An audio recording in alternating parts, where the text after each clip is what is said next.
Hello, everybody. My name is John Isham, and I am going to be having a Acdf surgery. Today is Saturday, October 29th, and I'm having my Acdf surgery on Halloween Day, 2 days. On Monday, October 31, 2022, Acdf surgery, and you probably know what that is anterior, going through the neck, cervical, discectomy, and fusion. I think most of you know what that is, so I'm not going to get into a big, long explanation about that, as I want to keep my videos at least under 12 minutes. This will be my first pre-op video and probably only pre-op video, and then I'll be doing post-op videos weekly, maybe every other week. I'm anxious. I'm positive. I'm not nervous. I've done my due diligence.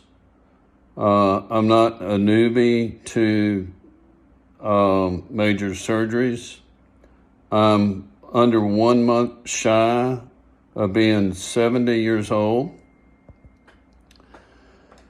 I'll be 70 on Thanksgiving Day, November 24th, 2022. Sorry, about gave my birth year.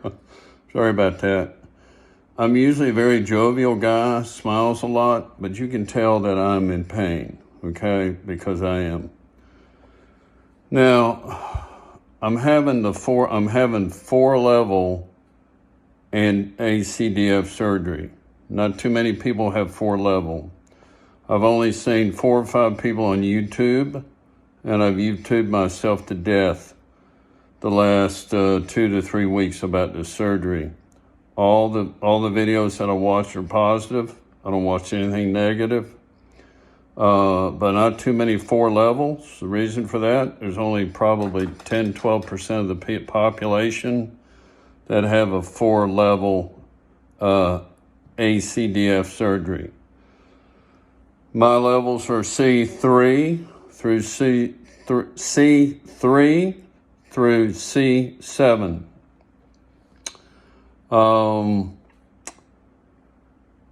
Let me see here. I've got a few notes here. I just want to tell you briefly a couple of my previous surgeries. No detail here.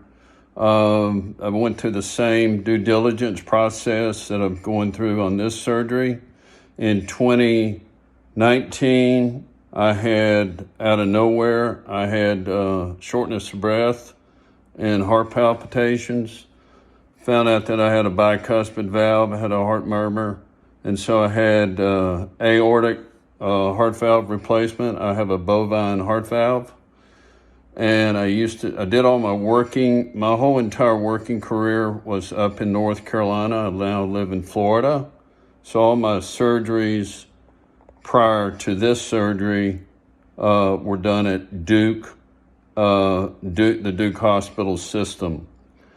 The heart valve surgery was successful, very successful, and it only took a little over 2 hours.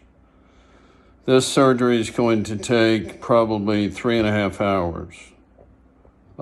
That's what they tell me.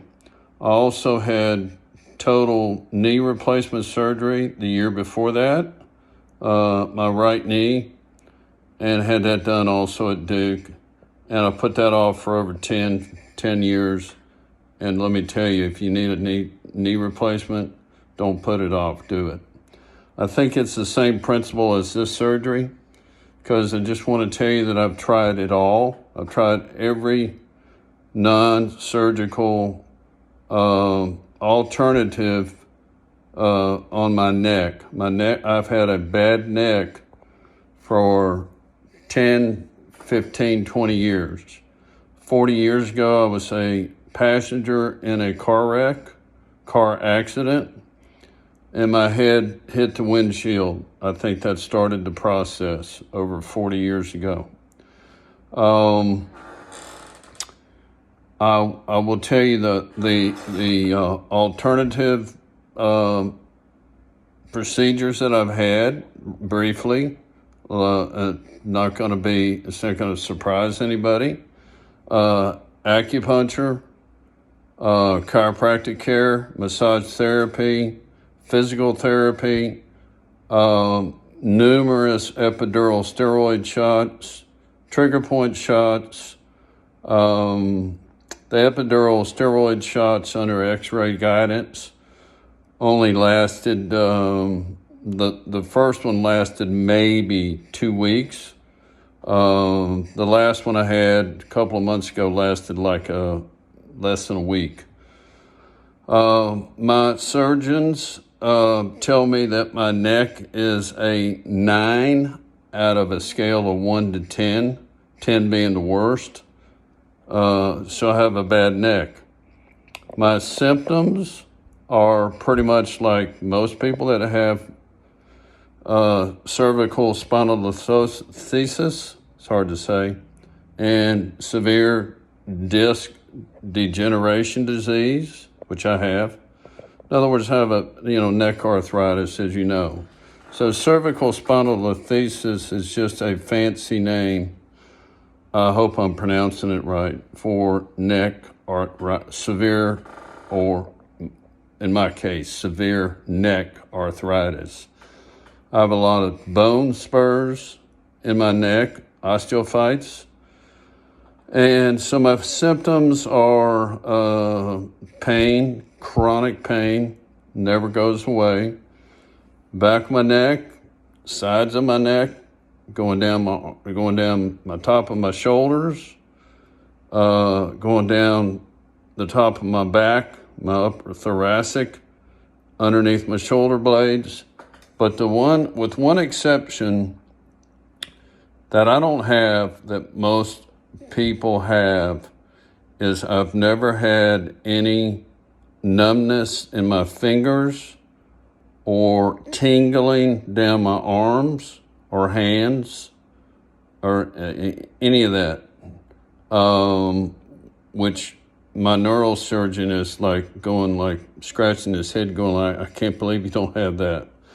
You got everything else, but you don't have that. So he said in time, you'll have that eventually. So that's the only bright news, I guess, for me. Other than that, I do have spasms in my neck. You can probably see that. They're chronic, and they're almost like a twitch. It's like a spasm, kind of a jerkiness. And what that is it's my nerves in my neck and my cervical, like a boxing match. They're fighting each other. My discs are shot. The nerves are being pinched. And your body will tell you that, it's not happy. And so the way that I manage that is I wear a soft collar like you wear on an airplane throughout the day, off and on.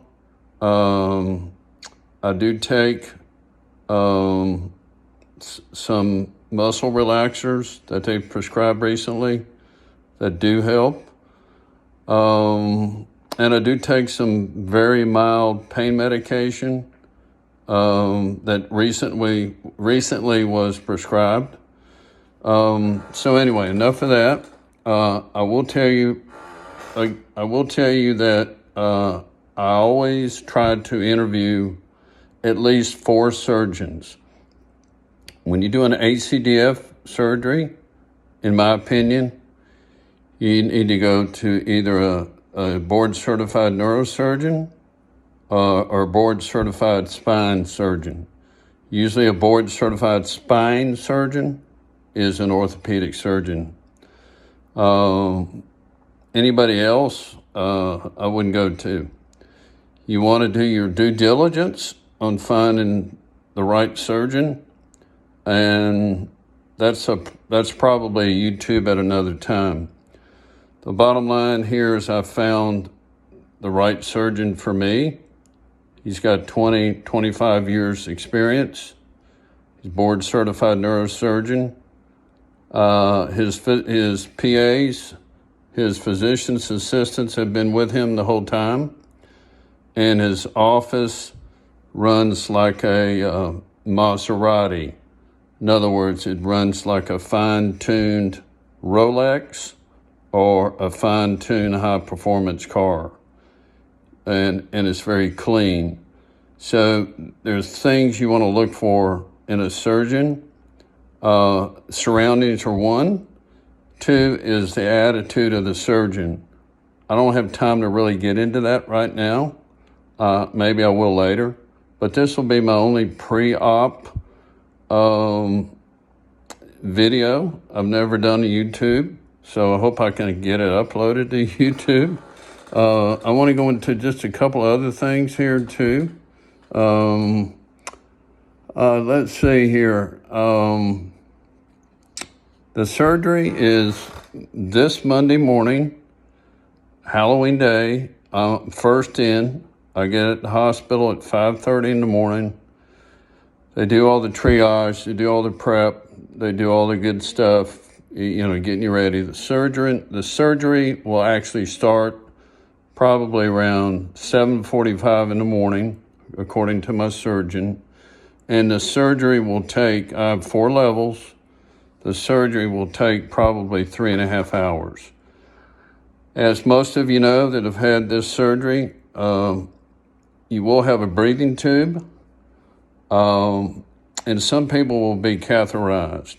Will have a catheterization so that they don't go to the bathroom. It's controlled. So that may not be the proper terminology that I just used, but that's all done when they sedate me.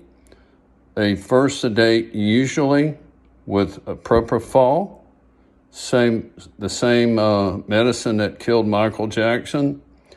That is the first level, if you will. They insert the breathing tube and put the cath in. And before I wake up, the breathing tube will come out and the cath will come out. Unlike my heart valve surgery, the breathing tube didn't come out until I was awake. And you don't want that. Trust me. Okay. A couple other things and I'll close is my surgeon prefers no hard collar. Some surgeons do, some surgeons don't. A soft collar, yes, he wants a soft collar to be worn, when my neck's hurting or around the house or obviously when I'm out in the car. But he's not a proponent of a hard cervical collar. Some surgeons are, some surgeons are not. Also, I have requested a bone growth stimulator, which happens to be made by a company called OrthoFix. And the name of it, I'm looking here, is called Cervical Stim, S-T-I-M. I will show you what that looks like in post-op videos. There are several people on YouTube that have that.